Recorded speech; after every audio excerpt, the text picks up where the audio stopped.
इस लेवल पे पहुंचकर और ऐसा दुख अचानक मिल जाए तो हम सब समाज में रहने वाले हैं, हमें पता है कि उस दुख को किस शब्दों में बयान नहीं किया जा सकता।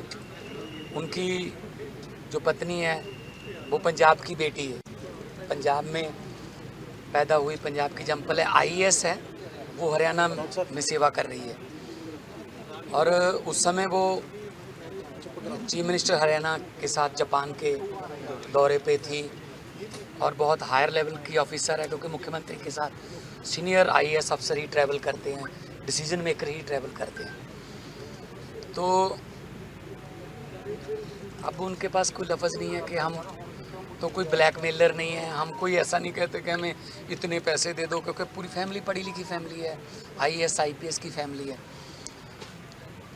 तो उनको भी इतने दिन इंतज़ार करना पड़ रहा है, उनको भी इंसाफ की गुहार लगानी पड़ रही है, जो खुद लॉ मेकर्स थे और लोगों को इंसाफ देते थे। 4-5 जिलों में एसएसपी भी रहे हैं पूरन जी हरियाणा में, सभी जगह से लोग भी आए हुए मिले हैं मुझे। तो ये मतलब क्या ये कोई षड्यंत्र है कि गरीबों को ऊपर बड़ी कुर्सियों पर बैठते हुए देखा नहीं बर्दाश्त करना, उनको अपमानित करना, चाहे ट्रोल आर्मी करती है, चीफ जस्टिस ऑफ इंडिया, उनको ट्रोल किया जा रहा है, उनको अपमानित किया जा रहा है, उनके मीम्स बनाए जा रहे हैं। मतलब ये तो बहुत ही दुखदायक।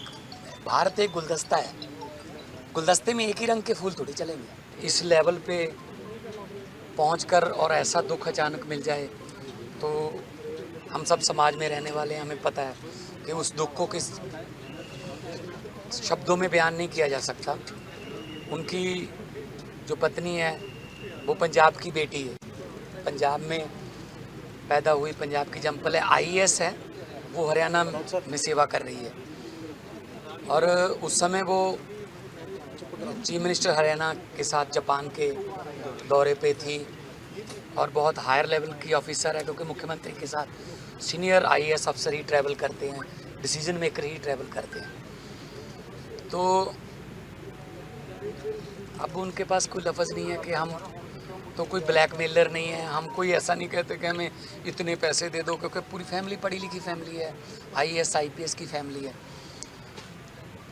तो उनको भी इतने दिन इंतज़ार करना पड़ रहा है, उनको भी इंसाफ की गुहार लगानी पड़ रही है, जो खुद लॉ मेकर्स थे और लोगों को इंसाफ देते थे। 4-5 जिलों में एसएसपी भी रहे हैं पूरन जी हरियाणा में, सभी जगह से लोग भी आए हुए मिले हैं मुझे। तो ये मतलब क्या ये कोई षड्यंत्र है कि गरीबों को ऊपर बड़ी कुर्सियों पर बैठते हुए देखा नहीं बर्दाश्त करना, उनको अपमानित करना, चाहे ट्रोल आर्मी करती है, चीफ जस्टिस ऑफ इंडिया, उनको ट्रोल किया जा रहा है, उनको अपमानित किया जा रहा है, उनके मीम्स बनाए जा रहे हैं। मतलब ये तो बहुत ही दुखदायक। भारत एक गुलदस्ता है, गुलदस्ते में एक ही रंग के फूल थोड़ी चलेंगे। जो एडीजीपी चंडीगढ़ में कुछ दिन पहले ही उनकी ट्रांसफ़र हुई थी, रोहतक रेंज में थे पहले। तो पूरन जी, जो दुखदायक घटना हुई पिछले दिनों 7 तारीख को, परिवार बहुत सदमे में है, माँ बाप बहुत सदमे में हैं,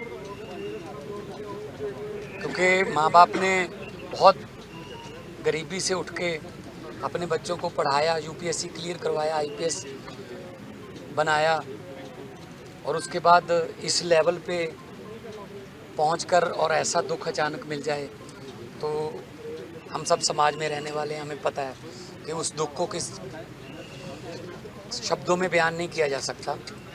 उनकी जो पत्नी है वो पंजाब की बेटी है, पंजाब में पैदा हुई, पंजाब की जमपल है, आईएएस है, वो हरियाणा में सेवा कर रही है। और उस समय वो चीफ मिनिस्टर हरियाणा के साथ जापान के दौरे पे थी और बहुत हायर लेवल की ऑफिसर है, क्योंकि मुख्यमंत्री के साथ सीनियर आईएएस अफसर ही ट्रैवल करते हैं, डिसीजन मेकर ही ट्रैवल करते हैं। तो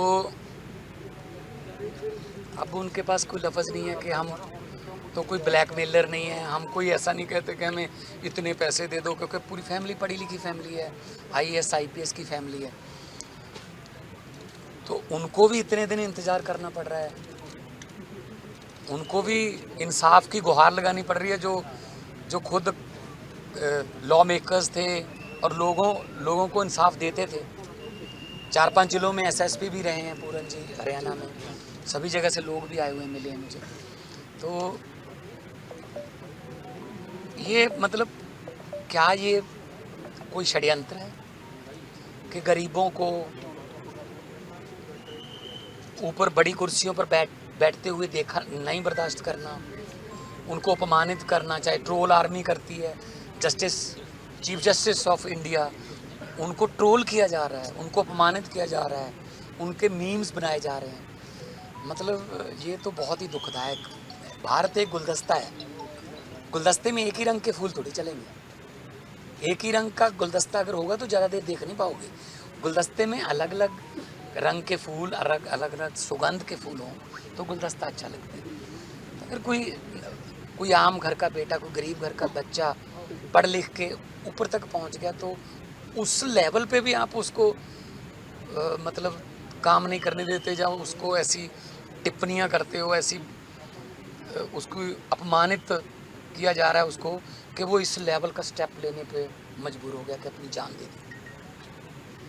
इसके लिए सोचना पड़ेगा। ये पूरे समाज के मुंह पर एक मैं को तमाचा है कि सिस्टम कैसे काम कर रहा है, सिस्टम किसको घुसने नहीं दे रहा। अगर कोई सिस्टम में आ गया तो उसको तंग करो, ताकि वो या तो सिस्टम छोड़ जाए या दुनिया ही छोड़ जाए।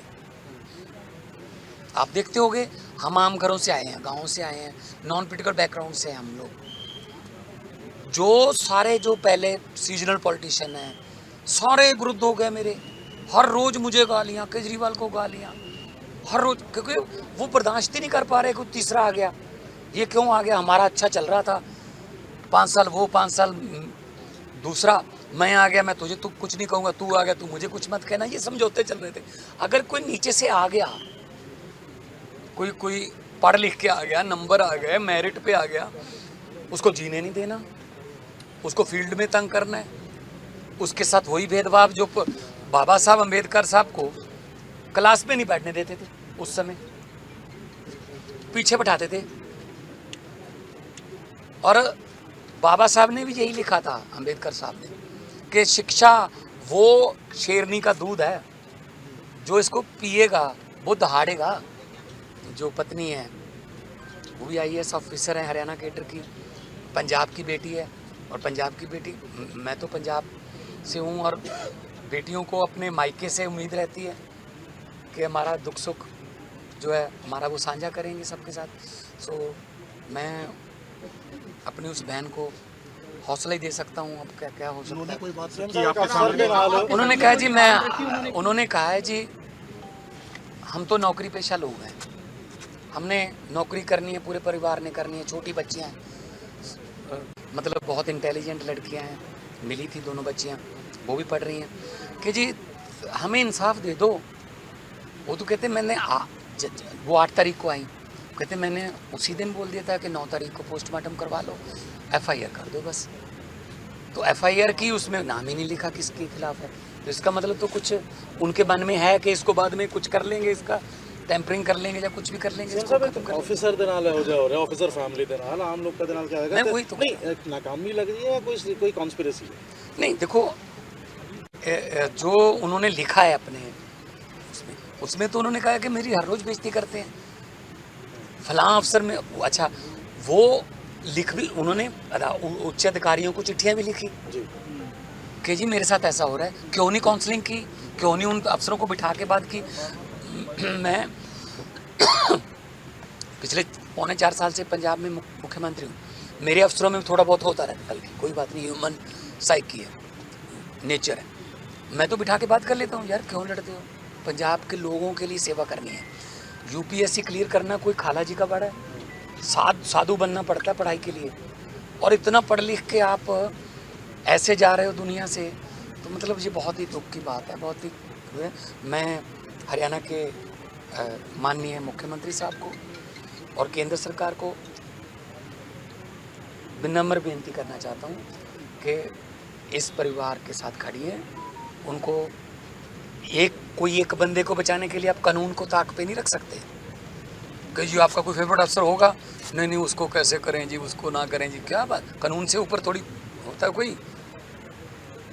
तो इसलिए लोगों को लगे कि हाँ इंसाफ हो भी रहा है, दिखना भी चाहिए, इंसाफ होना भी चाहिए, दिखना भी चाहिए साथ में।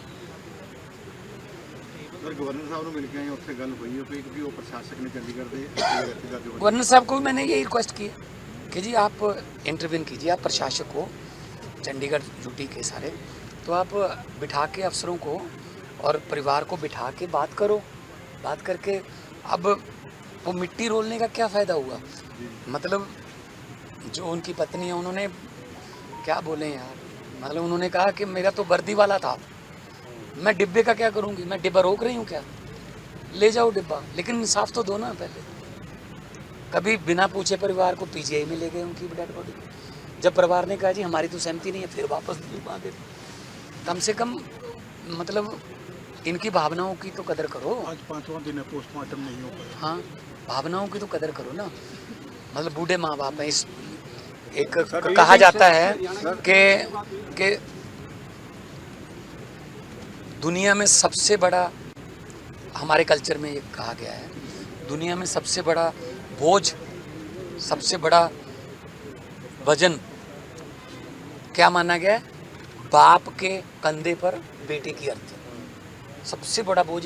और ये परिवार, वो बुजुर्ग जो हैं वो ये बोझ को झेल चुके हैं, तो फिर उनके डिसीजन मेकिंग ऑफिसर हैं।